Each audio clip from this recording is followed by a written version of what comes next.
हरियाणा के विभिन्न इलाकों में डेंगू, चिकनगुनिया एवं मलेरिया के मामले सामने आने लगे हैं। यमुनानगर में भी डेंगू के 3 और चिकनगुनिया के 2 मामले सामने आ चुके हैं। वहीं मलेरिया का 1 केस रिपोर्ट हुआ है।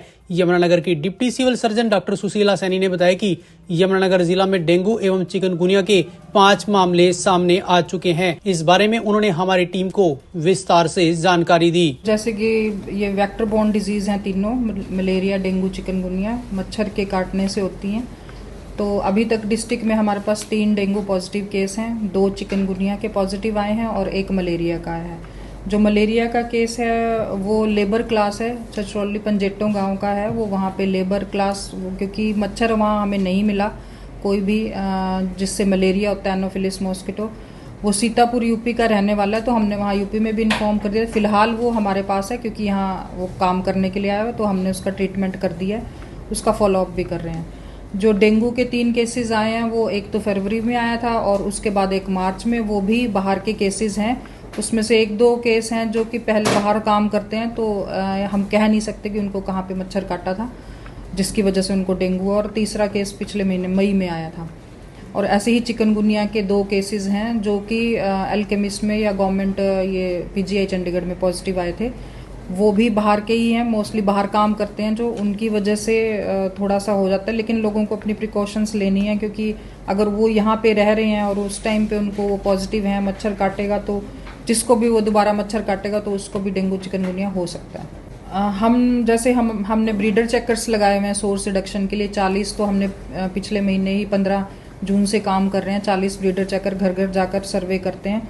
उसके अलावा हमारे MPHW आशा वर्कर ANMs वो भी घर घर जाकर रैपिड फीवर सर्वे करती हैं, जिसमें स्लाइड भी बनाई जाती है और जिसको फीवर होता है उसको नज़दीकी स्वास्थ्य केंद्र पे भेजा जाता है डेंगू और चिकनगुनिया के टेस्ट के लिए।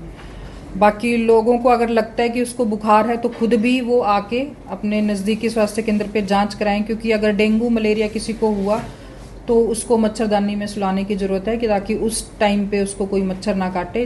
अगर उसको उस टाइम पे मच्छर काटेगा तो दूसरों को भी, अगर उसने काट लिया तो उनको भी डेंगू, मलेरिया, चिकनगुनिया हो सकता है। हम घर घर में भी चेक करते हैं। हमने अभी तक 1742 नोटिस दिए हैं जहां हमें लार्वा मिला है। ये टोटल पूरे डिस्ट्रिक्ट के हैं, रूरल के भी मिला के।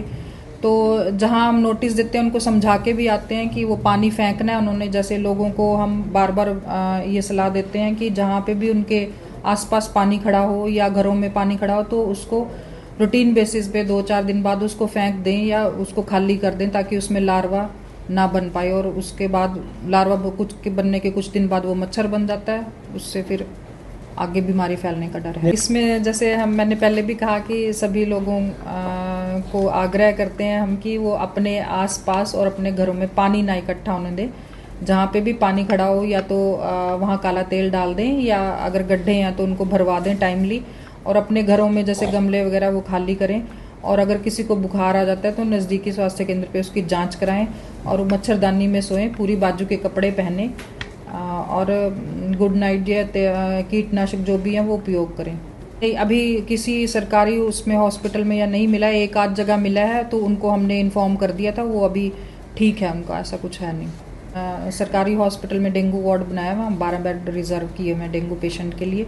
उनके पर मच्छरदानी भी लगाई हुई है। अगर किसी को डेंगू पॉजिटिव आता है या सस्पेक्टेड डेंगू या चिकनगुनिया आता है तो हम उनको मच्छरदानी में ही वो करते हैं और ट्रीटमेंट उनका कराया जाता है। इस मौके पर डिप्टी सिविल सर्जन ने लोगों से अपील करते हुए कहा कि वे अपने आसपास पानी इकट्ठा न होने दें। घर में भी अगर गमलों में पानी रखा है तो उसे गिरा दें। उन्होंने कहा कि यमुनानगर जिला के सभी हॉस्पिटल में सभी तरह के इंतजाम किए गए हैं।